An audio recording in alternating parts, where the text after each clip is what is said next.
अब मैं दादाजी जिनकी तरफ देख रहे हैं, मैं तुमने 3 बार अपनी कुर्सी इधर से उधर कर ली है। डॉक्टर जीनत मुरादाबादी की तरफ जो है आप ऐसे घूर के देख रहे हो जैसे भूखा ब्राह्मण भोजन की थाली को देखता है। मैं देख रहा हूं तुम बीच में हाँ, अभी माला डालने के लिए मेरे पास आए थे तो ये कह रहे थे कि नहीं थोड़ा सा तुम तिरछा हो जाया करो, हमें जीनत मुरादाबादी दिखाई नहीं देती है। तो बहुत बहुत आनंद है। ये 3 कवित्रियां इस मंच पर बैठी हुई हैं। मैं एक कवित्री को आपको बुलाना चाहता हूं। बिल्कुल मैं समझ गया, मैं आपके मन की समझ लेता हूं। हाँ, अपन दोनों साड़ू साड़ू है ना, इसलिए मैं आदरणीय जीनत मुरादाबादी से आग्रह करना चाहता हूं। देखिए ये प्रेम कुछ नहीं होता। एक दिन एक विश्वविद्यालय में रिसर्च हुई तो लड़कों ने कहा कि प्रेम ज्यादा बड़ा होता है। प्रोफेसर साहब ने कहा ये प्रेम कुछ नहीं होता, भूख ज्यादा बड़ी होती है। जब पेट में भूख लगती है तो प्रेम सब धरा रह जाता है। प्रोफेसर साहब कहते हैं कि भूख बड़ी है और लड़के कहते हैं कि प्रेम बड़ा है। एंड्रॉयड मोबाइल के जमाने के लड़के तो प्रेम को ही ज्यादा बड़ा बताएंगे। तो प्रोफेसर साहब ने कहा देखो बच्चों, तुम नई उम्र है, तुम्हारी समझ में नहीं आ रहा, ये प्रेम कुछ नहीं होता, भूख ज्यादा बड़ी होती है। तो उन्होंने कहा साहब ऐसे कैसे मान लेंगे, प्रयोग करके दिखाओ। तो प्रोफेसर साहब ने क्या किया कि एक चूहे को पकड़ा, 3 दिन तक पिंजड़े में बंद कर दिया और भूखा रखा। फिर एक चुहिया को कपड़े नए पहना करके और वहीं बैठा दिया और फिर गेहूं के दाने लेकर के पिंजड़े के बाहर डाल दिए और लड़कों से कहा कि देखो बच्चों, ये चूहा 3 दिन का भूखा है, अब मैं इसको बाहर निकालता हूं। अगर प्रेम बड़ा होगा तो ये चुहिया की तरफ चला जाएगा और अगर भूख बड़ी होगी तो गेहूं के दाने खाएगा। प्रोफेसर साहब ने कहा भाई प्रयोग का जमाना है। चूहा बाहर निकाला, चूहा ने एक नजर चुहिया को देखा और पलटा और गेहूं के दाने खाने लगा। तो प्रोफेसर साहब ने कहा देखो पेट की भूख बड़ी होती है, ये प्रेम कुछ नहीं होता। लड़कों ने कहा कि एक बार तो सिद्ध नहीं हो जाता, प्रयोग दोबारा करो। चूहा फिर 3 दिन भूखा रखा, चुहिया वहीं दुल्हन बनाई बैठी। फिर अब के गेहूं के दाने हटा करके चने के दाने बिखेर दिए। फिर चूहे को बाहर निकाला, चूहे ने फिर चुहिया को देखा, पलटा और चने के दाने खाने लग गया। तो प्रोफेसर साहब ने कहा भूख बड़ी होती है, प्रेम कुछ नहीं होता। तो तीसरी बार लड़के आंदोलन पर उतारू हो गए कि नहीं साहब एक बार और सिद्ध कर दो तो हम मान जाएंगे कि भूख बड़ी होती है। फिर अब की बार चने के दाने हटा दिए, बाजरे के दाने बिखेर दिए, चुहिया वहीं दुल्हन बनी बैठी। चूहा फिर बाहर निकाला, चूहा ने फिर चुहिया को देखा और फिर बाजरे के दाने खाने लग गया। तो प्रोफेसर साहब ने कहा देखो अब सिद्ध हो जाता है, अब तुमको जिरह करने की जरूरत नहीं है, भूख बड़ी होती है, प्रेम कुछ नहीं होता। तो एक लड़का बीच में से खड़ा हो गया और गुरुजी से बोला वाह गुरुजी, आपने अनाज के दाने तो 3 बार बदल दिए, एक बार चुहिया भी तो बदल देते। तो ये लड़के तो लड़के होते हैं भाई, ये किसी भी कीमत में मानने वाले नहीं है। इसलिए मैं चाहता हूं कि अभी एक चुहिया बदल के देख लेता हूं।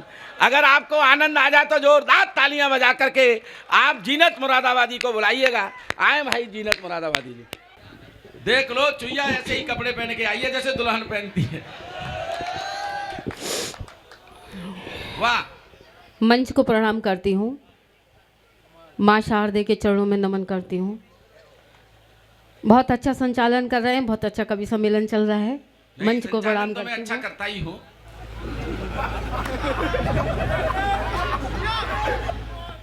लटूरी जी, जिनको घर का संचालन करना नहीं आता, जो अपने घर का संचालन नहीं कर सकते, वही मंच का संचालन करने आते हैं।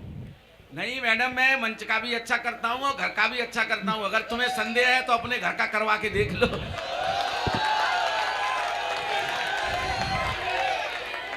मैंने अगर संचालन कर लिया तो आपकी खटिया खड़ी हो जाएगी। नहीं मेरी खटिया का, मैं तो पलंग पे सोता हूँ। लटूरी लट जी, मुझसे पंगा मत लो। नहीं पंगा में लेता ही क्या। तो आप एक बार जोरदार तालियां बजाकर मुझे आदेशित कीजिए। स्वागत है। 4 पंक्तियां संचालन महोदय जी की देती हूँ कि आज छोटी है, आपको 4 पंक्तियां अच्छी लगे, आपके दिल को अच्छी लगे तो पूरे सदन का आशीर्वाद चाहूंगी, आप सबका मंच का आशीर्वाद चाहूंगी कि आज छोटी है कल बड़ी हो जाएगी। आज छोटी है कल बड़ी हो जाएगी, देखते ही देखते फुलझड़ी हो जाएगी। और देखो ना ऐसी नज़रों से तुम मुझको सितमगर। और चौथी पंक्ति समझ में आ जाए तो सभी का आशीर्वाद चाहूँगी कि आज छोटी है कल बड़ी हो जाएगी, देखते ही देखते फुलझड़ी हो जाएगी। देखो ना ऐसी नज़रों से तुम मुझको सितमगर, वरना 4 दिन में तेरी खटिया।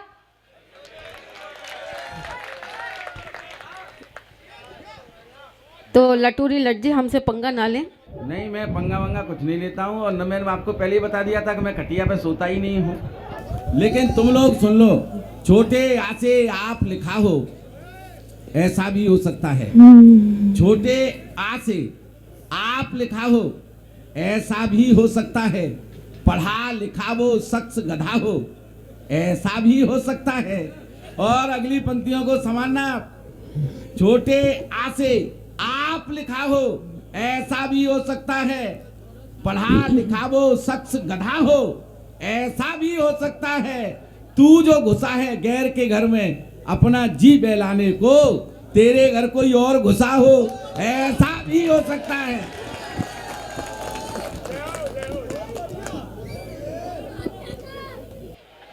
तो क्या जवाब दिया जाए इन्हें? मैडम पंगा वंगा मत लो। एक बार जोरदार तालियां बजा के जा सकती है। मैं पंगा वंगा की बात नहीं, हम उधार भी नहीं रखते हैं। नहीं, उधार तुम मेरा बिगाड़ भी कह सकती हो, मेरा सब कुछ पहले से ही बिगड़ा हुआ है। 4 पंक्तियां पढ़ के फिर मैं अपना आपसे जुड़ूंगी, आप कविता पाठ करूंगी। कि समंदर की माफिक हवा चलाता है, समंदर के माफिक हवा चलाता है, जहाज खुद नहीं चलता खुदा चलाता है। और पराई शोरूम पर नजर डालने वाले, क्या तेरे घर की दुकान कोई और चलाता है? नहीं, मेरे घर की दुकान तो मैं खुद ही चला लेता हूँ मैडम। आप चिंता मत करो मेरे घर की। और मेरे पड़ोसी बहुत अच्छे हैं। वो अपना धर्म अच्छी तरह से निभाना जानते हैं। तुम अपने पड़ोसियों की चिंता करो। चलिए कविता पाठ करते हैं। हाँ बिल्कुल, कविता पाठ करो, मुझसे पंगा वंगा मत लो तुम। हाँ, अब ऐसी बात करेंगे तो फिर मुझे जवाब देना। मैं तो उजड़ा हुआ चमन हूँ। हाँ, और तुम मेरे गंजेपन की तरफ इशारा भी मत करो जरा सा भी। हाँ, उधर अपने साधु भाई बैठे हुए हैं। हाँ, दादा ने 4 पंक्तियां और देती हूँ, ये बाज नहीं आएंगे। दादा ने अपनी सर पे हाथ फिरा लिया। हम गंजे लोगों को कोई तकलीफ नहीं होती, सुबह सुबह मुंह धोते हैं तो पता नहीं चलता इसको कहाँ तक धो ले। और मैडम सुन लो, मेरी 4 पंक्तियां और सुन लो। तुम मेरे गंजे की तरफ बराबर इशारा कर रही हो। मेरी बात का समर्थन करना नौझील वालों। जिस बिस्तर पर हम सोते हैं, जिस गद्दे पर हम सोते हैं, उसमें स्पंज होता है, स्पंजी नहीं होती। जिस गद्दे पर आप सोते हो उसमें स्पंज होता है, स्पंजी नहीं होती। दूसरों की पतंग जिससे काटते हो वो मंजा होता है, मंजी नहीं होती। मंजा होता है, मंजी नहीं होती। औरतें लाख तरक्की कर ले, केवल पुरुष गंजा होता है, कोई स्त्री गंजी नहीं होती।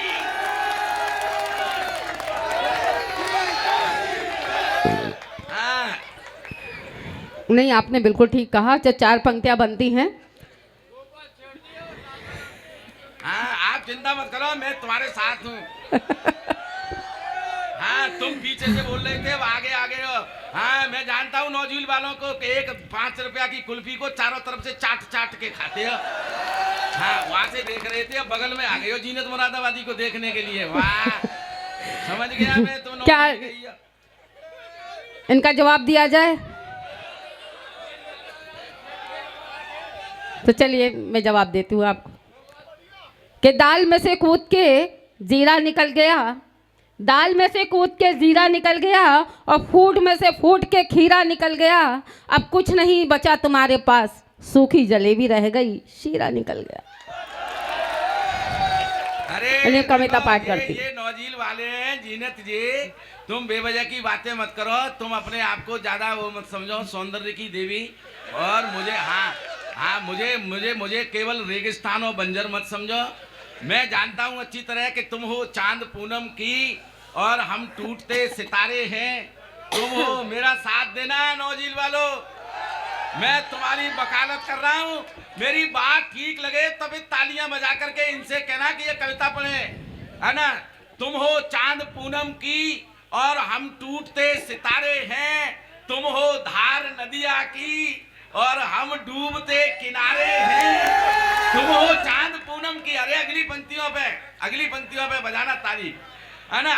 तुम हो चांद पूनम की और हम टूटते सितारे हैं, तुम हो धार नदिया की और हम डूबते किनारे हैं।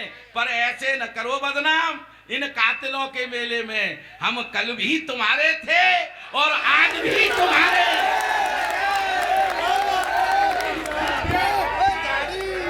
क्या करें, जवाब दिया जाए?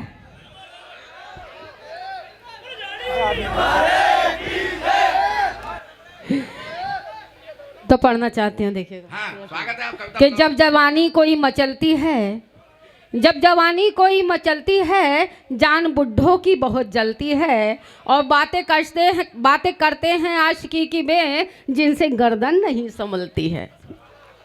अरे जीनत जी, ये नौ झील के आदमी है, ये सब अच्छी तरह से जानते हैं कि अज्ञाने में ऊपर पपड़ी पड़ जाए तो ये मत समझ लेना कि उसमें आग कम हो गई है। हाँ, अज्ञाने की आग है जी गुरु, ये पपड़ी भले ही बढ़ गई है। आए साधु भाई की जय, बोल झाड़ी वाले की